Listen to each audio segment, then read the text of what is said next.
okronkron ede ni monyam ma se Awurade hu ye mobo na ma ye kwae me ye ba wanim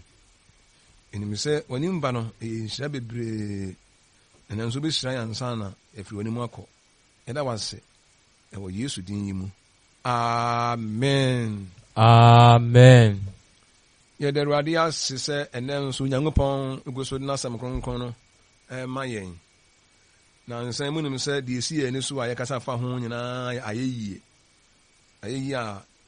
yehunu se Onyankopɔn ayeyie ewo ho yi Nyankopɔn aye ana Nyankopɔn nso eyi aye ana nipa eyi waye ana se uyi wankasa wo ho aye ti ayeyie nan na ewo ho ni hu se ayeyie no ejina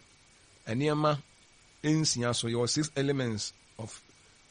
praises no ejina so ayeyie ejina so eno na bi a uyi Nyankopɔn aye ene de hoye no ana ade a wudi Nyankopɔn aye the what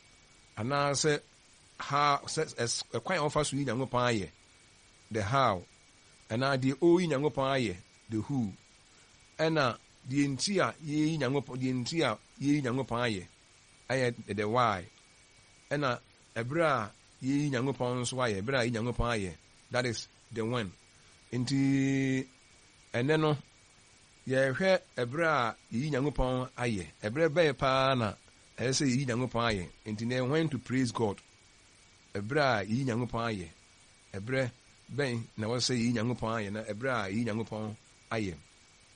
yehu se Onyankopɔn osaye yie o bibia mu na we can praise God at any time ibetime Nyankopɔn aye abre bia. It depends on the type of praise you are giving to God. So you be Nyankopɔn aye a ibetime Nyankopɔn aye o abre bia abre bia ni mo ebe say bia say ekwaye ba bi poten dia na ejira ayeye kro no ana se oda aba wo nche no eso de ibetime Nyankopɔn aye abre bia de ejira ade a ye hwe ho ayi Nyankopɔn aye no so ana de ye ejina so ayi Nyankopɔn aye no ene kire Nyankopɔn aye yie ebi wo ho a na enibre emfa nhia adwene so Nyankopɔn aye yie ebi wo ho a de ma Nyankopɔn ho a ya na ebi wo ha enibre ne bi nso e wo bre meka se ye se enibre se bre we abono nso abo 8 abo 10 abo 9 ene yi Nyankopɔn aye ebi wo enibre etimi Nyankopɔn aye wo abre bia na ebi wo nso a na Onyankopɔn aye yie no na ejina ebia ebre bia Nyankopɔn se emfa aye yie no ma no nso ndi Nyankopɔn aye yie ebi wo ho a entimi enyi na enwie da Nyankopɔn aye yie bi wo ha de ma Nyankopɔn ho a kese entimi Nyankopɔn aye yie enwie da emfa hia so pa aye pa di ye hwese de Nyankopɔn wote who he is said the wote and what he does the amazing things and wonderful things he does ene ma nwanwa Nyankopɔn etimi ya ene abre bia no ye be Nyankopɔn aye ni ada na se da bia hwe ne kasiye Nyankopɔn in his greatness, his faithfulness, his kindness, his goodness just said ye ka hu nyina na hu mobro ni grace adom Nyankopɔn de dom ye ne pa ene Nyankopɔn na yem ye ni ade nyina no dia ene ye no kwasem nie ye se Nyankopɔn hu ye mobɔ kora no ode ye bɔ na eche ye ye bɔ ne Nyankopɔn de che ye die nasem Nyankopɔn ankasa nso ohu ye mobɔ die nasem ye mayen die nasem ene ne din ene ne tumi ye mayen die Nyankopɔn ma nasem timi ye mayen die ne tumi timi ye mayen die ne edin Nyankopɔn odin so timi ye mayen no ene entimi hwɛ ho enyi Awurade aye kora anwie kora na fa ade ba akwan ni kan tia se ne se yenim se Onyankopɔn ena ye home ene akwan nyina woni nsam di ha ene be Nyankopɔn aye da bia. If you know that God holds our breath and life in his hand, then we will always praise him, or we will always praise God. So hu se Nyankopɔn no ono na ye home ye nkwa ene akwan nyina woni nsam pa na eye no kore man ye dia ene inima ye ye kora Nyankopɔn na ye entimi enyi Nyankopɔn aye enya da biara da ti nim se ye home me kam ti bio se so wonim se ye enim se ye home ne ya kwae ɛwɔ Nyankopɔn nsɛm yɛn nkwa Onyankopɔn nsɛm di a ɛna ebeyi Nyankopɔn ayɛ daa a kyerɛ sɛ yɛmmerɛ cause ɔne kura yɛ home woka yɛ Awurade nwoma no ɛwɔ Daniel chapter 5:23 a ɔsɛ na wama wo ho so ɔsoro wura no na wode ne fie nweneɛ aba w'anim ɛne abere mpɔn wo yerenom ɛne wo mpenafoɔ anom nsa na wakamfo dwetɛ ne sika kɔɔbe ne mfrafraeɛ dadeɛ edua ne aboɔ nyame a ɔnhunu no ɔnte na onim hwee no na Onyankopɔn a home ɛne wakwan nyinaa wɔ ne nsɛm no wɔani ni ana ɔhene bɛsɛsɛ bi ɔyɛ Nyankopɔn bɔne ɛna da ne yɛkyerɛ sɛ nana bosom na wode animuonyam ma no but Onyankopɔn a ɔhome home a wotumi home no Onyankopɔn ne kura wakwan nyinaa actions ɔnam ɔntuo nyinaa no Nyankopɔn ne control the controller of your life no ɛne wo home no wamfa animuonyam ama no na sɛ nti ha sɛ deɛ ɛsua firi mu no sɛ Onyankopɔn ne control yɛne ankasa yɛn home mframa a yɛn home paa kɔ yɛ mu Nyankopɔn paa na ɛne control di a ɛne deɛ control nipa home deɛ ɛne ani huo ɛyi ne ani huo papa ɔka Bible no dan Job no nyina no ɔnim saa asɛm wɔ Job chapter 12:9-10 wɔsɛ hwan na wɔnhunu yɛn ni nyinaa mu sɛ Awurade nsa ɛna ɛyɛ yɛnom ne nsɛm na ɔte asefoɔ biara kra wɔ ne adasama nyinaa honhom ɔte asefoɔ biara Nyankopɔn nsɛm ɛna obiara nkwa wɔ obiara ɛkra wɔ Nyankopɔn na kɔnturo yɛn ti yɛ obi a nkwa wɔ ne nsɛm obi a yɛn home wɔ ne nsɛm yɛakwa ekuta no ɛne sɛ yɛ ahomasoɔ biara na hantan biara Acts chapter 17:28 ɔno mu na yɛte aseɛ ne yɛkeka yɛn ho ne yɛwɔ hɔ sɛdeɛ mɔnondofoɔ bi ɛka sɛ ebisɛ n'abusua ɛne yɛn ɛne asɛ Nyankopɔn na ne mu ne yɛtumi te ase de keka yɛn ho yɛtumi keka yɛn ho yɛtumi kɔba ɛnam ne adeade deɛ a sɛ ɔno na yɛn ɔma yɛn home sɛ yɛn home a ne yɛn home wɔ ne nsɛm deɛ a ɛne yɛn bere a wɔsɛ yɛyi Nyankopɔn ayɛ abere biara ebetumi ahwɛ de Nyankopɔn ɔma yɛn home ho yinayɛ ne akamfo no na ɔsɛ ma deɛ home nyinaa nyɛ Awurade ayɛ deɛ home ɛwɔ ne nsɛm na ɔno na yɛn nkwa wɔ ne nsɛm he controls our life nti sɛ yɛ Daniel sɔre a ɛyɛ asɛ Daniel yɛ yie wo Daniel sɔre a da Awurade ase yi na Awurade ayɛ sɛ wɔhwɛ ɔso a mmatumi ada na watumi asɔreɛ sɛ woda afei nso sɛ woda na wosɔ na hu adekyeɛ pa no a fa ayɛyie ma Awurade a wɔma hu adekyeɛ fɛɛfɛ no beautiful day no ayade ehia pa when you wake up and see another beautiful day give God a praise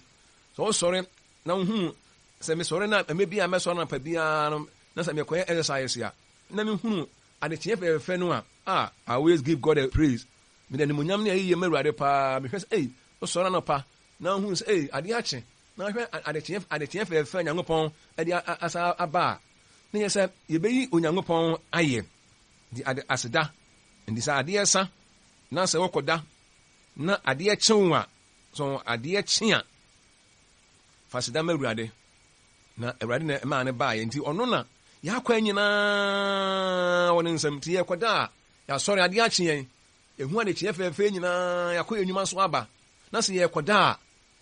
deɛ adekyeɛ no ɛde ɛkɔɔyɛ no ɛde ɛkɔɔyɛ bi a ɛwiɛyɛ no yɛmfa ho aseda ma Awurade he controls our actions yɛne yɛn nyinaa Onyankopɔn nsɛm ɔno na yɛakwan ɛwɔ ne nsɛm yɛkɔ ne yɛba a yɛbɛda no ase yɛbɛyi no ayɛ sɛ ɔno na wɔde yɛakɔ aba ɛhɛ no nso bebree paa yie paa Jeremia chapter 10 verse 10:23 Awurade mahunu sɛ onipa akwan ɛni ne nsɛm ɛni onipa nsɛm sɛdeɛ ɔnam bɛtumi atutu nanammɔn nti onipa yɛakwan ni nsɛm o ɛyɛ hantan ne yɛahomasoɔ ne kokorokwa yɛ nyinaa no yɛakwan ni nsɛm o yɛtumi kɔba a ɛyɛ n'adom o yɛ system nyinaa yɛ adwuma nyinaa Nyankopɔn na ahyɛ system a wɔyɛ mu nyinaa no ɛnyɛ adwuma ɛna science no nyɛ science na ɛbɔɔyɛ ne mu science na discover ayɛ ne mu Nyankopɔn na ɛbɔ adwene wɔn na ɛbɔ akoma na wɔkyerɛ sɛ akoma ɛnsi nyɛ wɔ nipadua mu ɛne Nyankopɔn na control yɛakwan nyinaa Jeremia de wɔ so wɔhunu saa adeɛ no so Awurade mahunu sɛ onipa kwae ne nsɛm ɛni sɛ ɛwɔ Nyankopɔn nsɛm deɛ Jeremia bɛsuro Awurade kɔ na kwae wɔ Nyankopɔn nsɛm Onyankopɔn ka sɛ ne yɛ amɛ Jeremia nkwa firi nsɛm mu a Jeremia he has nothing to do he has nothing ɔntumi nyɛ biribiara ti sɛ yɛkɔ dwuma ne yɛba a yɛmfa sida ma Awurade wate yɛ Awurade ayɛ wotu kwan na wo san ba a yɛ Awurade ayɛ ukwa awo so no aba yɛmfa no nyama awurade ɔkɔ yaresabea hospital obohu ha na wasa ebi kwa ɔmomba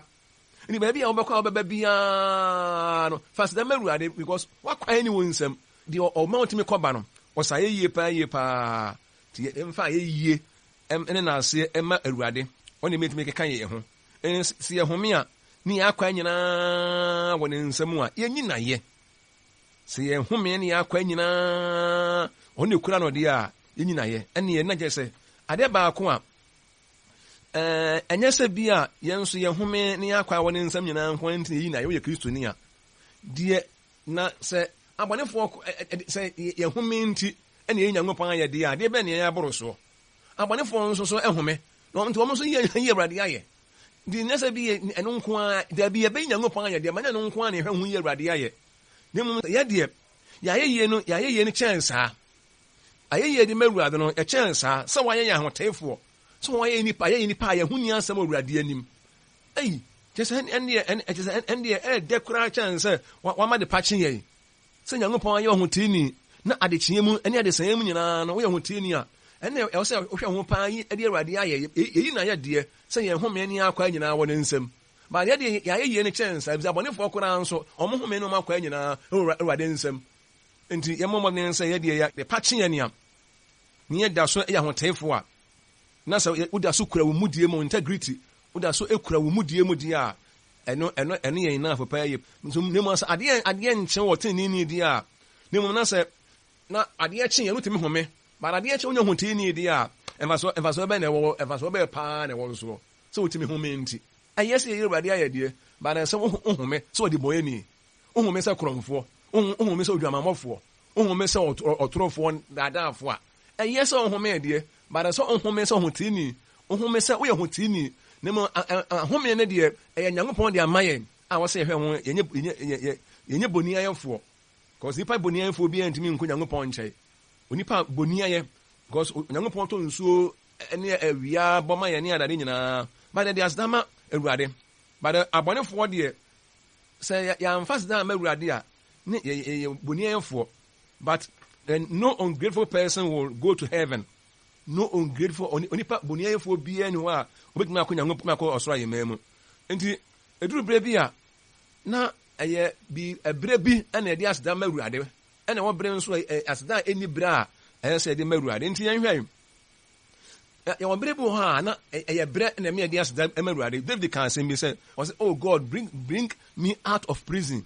and I will praise you. Yɛn ka Psalm 142:7 wɔsi yi me kra firi afiase na ma yi udin ayɛ atenefo betwa me ho ahyia sɛ woni me adi ne yie Awurade woni me adi ne yie papa wɔsi yi me kra firi afiase woni me kra firi afiase a wɔsi na ma yi udin na ma yi udin ayɛ David sɛ Awurade yi ne kra firi prison a obɛyɛ Awurade ayɛ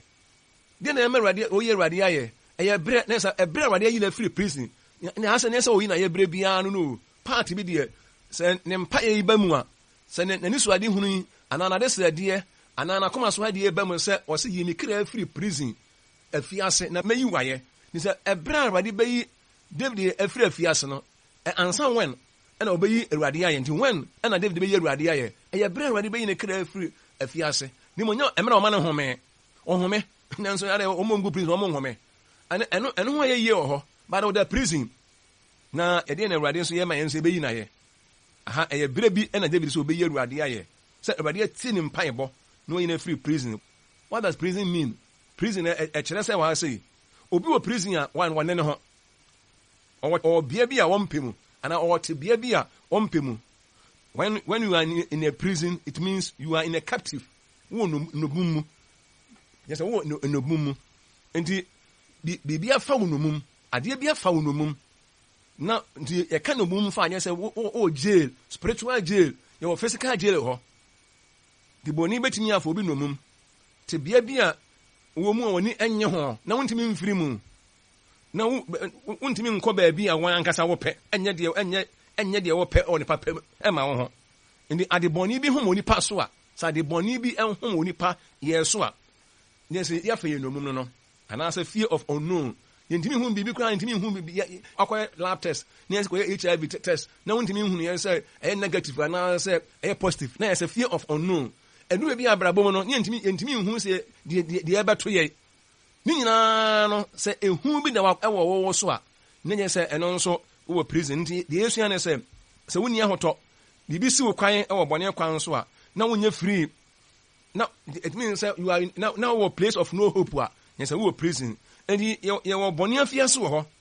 ɛne nipa wɔ mu be a long term nipa bi atena bɔne afiase akyɛ na ɔsɛ sɛ awurade ni free mo di a ɔno nso bibia betumi ayɛ prison wɔ nipa yɛ abrabɔ ma na yɛ yie di ɛyɛ prison ma obi ɛnyɛ prison ma obi nso so nti yɛ wɔ brɛ mu prison wɔ hɔ nti obia ɛwɔ de wiase ha no wiase yɛ timu nyɛ nkwa na ebi ha wɔ we don't have problem free in the world sɛ wiase no obi wɔ ha oni wɔ ha obia wiase awurade ba ɛna saa na ma nyinaa ebe front ha David sɛ obɛyɛ awurade ayɛ ɛbrɛ bɛ na obɛyɛ awurade ayɛ mena awurade ayɛ na free prison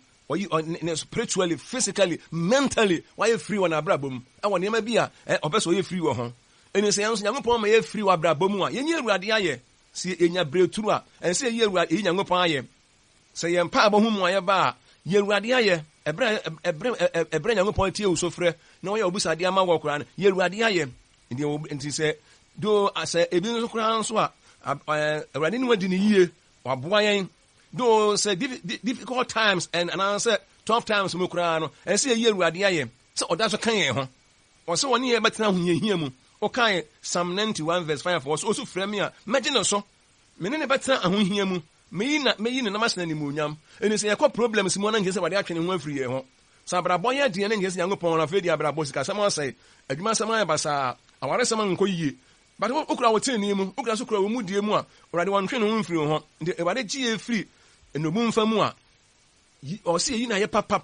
and my may be free radio ye dat. Your hand on so pie. David said, David didn't send young upon one bit me in a free. The clear free to be a bimu.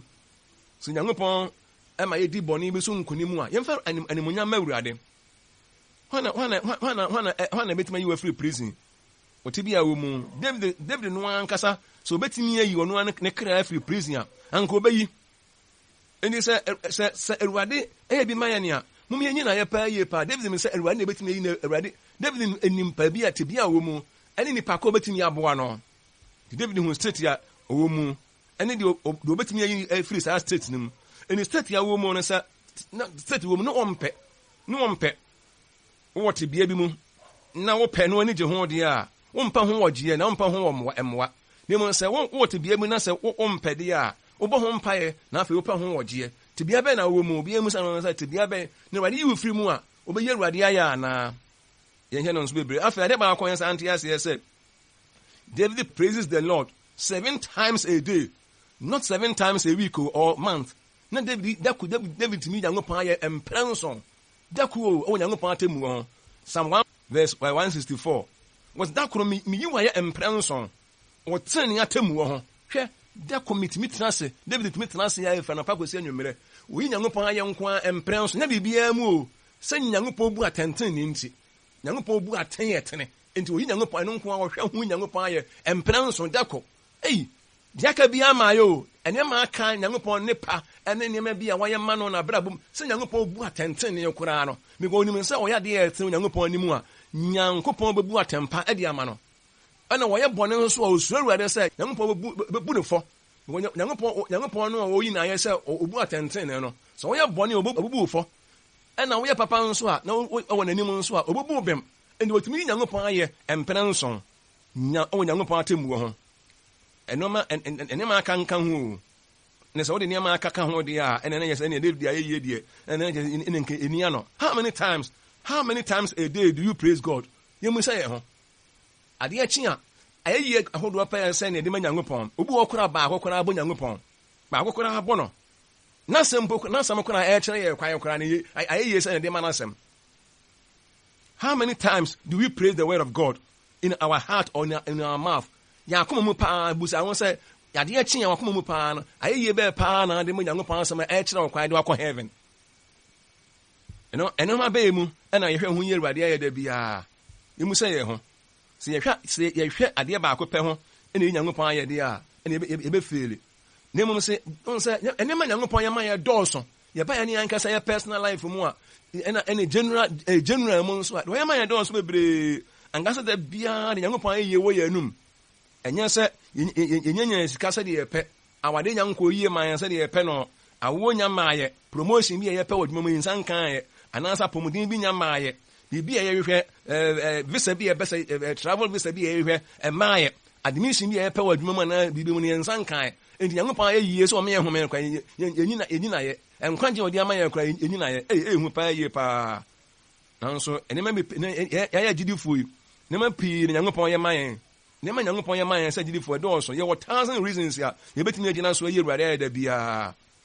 abre bi yɛ bɛbɔ adwene mu sɛ yɛ Awurade ayɛ bia no amount to what yɛ Awurade ayɛ what when David say I praise you 7 times in a day 7 times a day wo yɛ Awurade ayɛ and say about say 10 times in about adwene mu sɛ yɛ Awurade ayɛ yinayɛ 20 times about adwene mu sɛ yɛ Awurade ayɛ yinayɛ come from national nimonyam na Nyankopɔn no a wagye yɛ no abre no mu no amount wɔ koraa awɔ wogyefoɔ no anim sɛ ɛba wo tirim sɛ yinayɛ nko ade a yinayɛ mom yɛn hwadeɛ baako pɛ ho enyi Awurade ayɛ hwadeɛ baako pɛ ho yɛ Awurade ayɛ a wɔbɛfam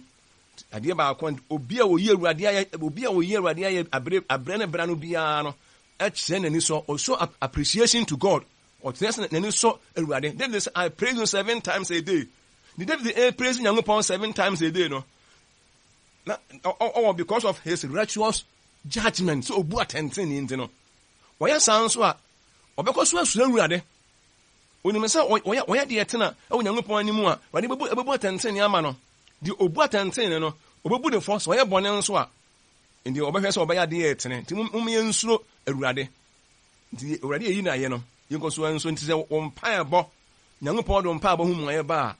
yɛ Awurade ayɛ sɛ ɔmpaebɔ koraa kɔyɛ sɛ give us our daily bread koraa no a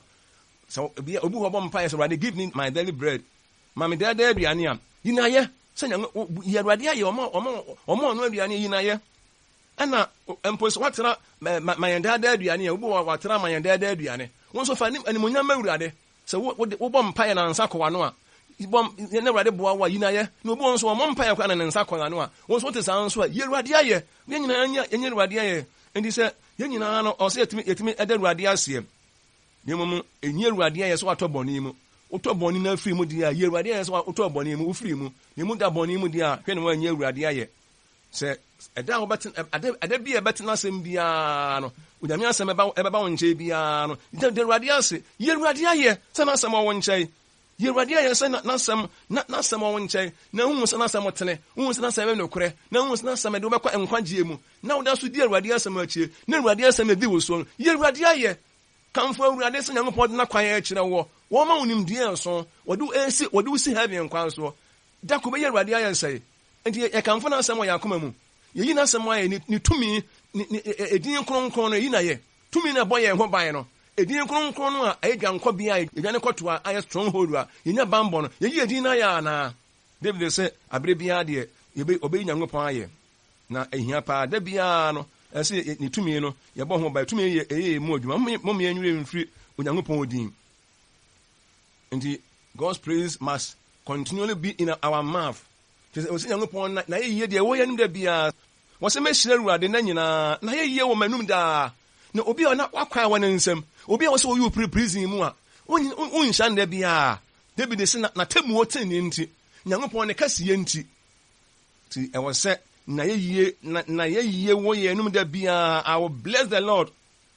his praises shall continually be in my mouth sana Awurade asamoka Psalm 35 verse 28 na metakyerɛ ma ɛbɛka wo tene ne wayɛyie da nyinaa ɛwɔ sɛ Nyankopɔn ayɛyie deɛ ɛwɔ yɛ anum David says I will not stop praising God ɛwɔ sɛ menya Nyankopɔn ayɛyie da yɛnka Psalm 42:11 mekra ada na wabɔto sɛ na wosi apini ɛwɔ mu fa w'ani to Nyankopɔn so na mɛda so mayi nayɛ sɛ ɔyɛ m'animboafoɔ ɛne me Nyankopɔn